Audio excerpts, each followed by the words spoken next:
Welcome to this video tutorial.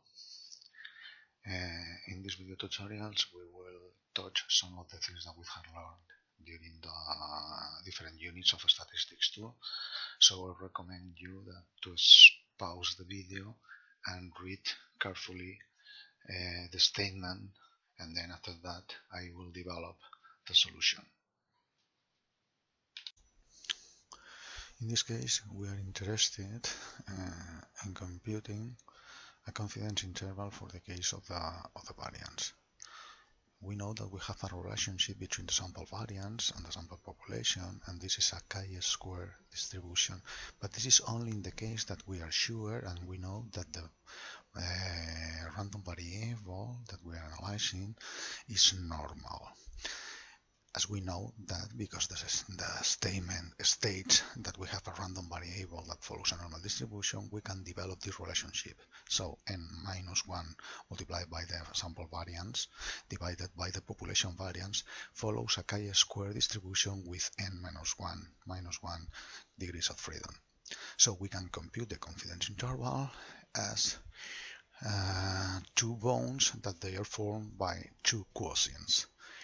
In the lower bound of the interval, we will have a quotient where the numerator will be n-1 multiplied by s squared, and in the denominator we will have the highest point or the upper point of the chi-square distribution, where we accumulate 1 minus alpha divided by 2 probability from the beginning to the function till this point, in a specific chi-square distribution of n-1 degrees of freedom.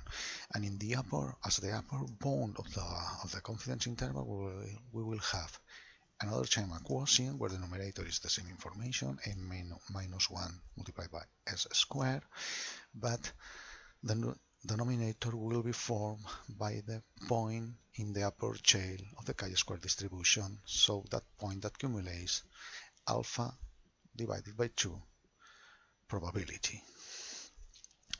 So for our sample, we don't have specifically the variance, but we can build using the information that they give us, that we know that n-1 multiplied by the square is equal to the sum of the difference between each point and the mean power to 2. We develop this summatory, and we have the summatory of x sub y to the square minus n multiplied by the mean to the square, and this information we have. So this final computation is equal to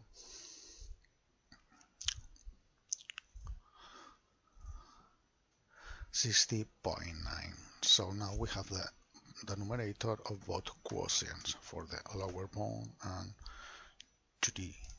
for the upper bound. So pay attention with notation that I maintain the probability operator, so it's a confidence interval that is a probability, where the numerator is 60.9 divided by the upper point of the chi-square distribution, that is 16.92, and the upper bound is equal to 60.9 divided by the point in the chi-square that accumulates alpha divided by 2 probability, that is 3.33. So the final interval is that we can give the warranty with a 90% probability that the population variance will be between 3.6 and 18.29.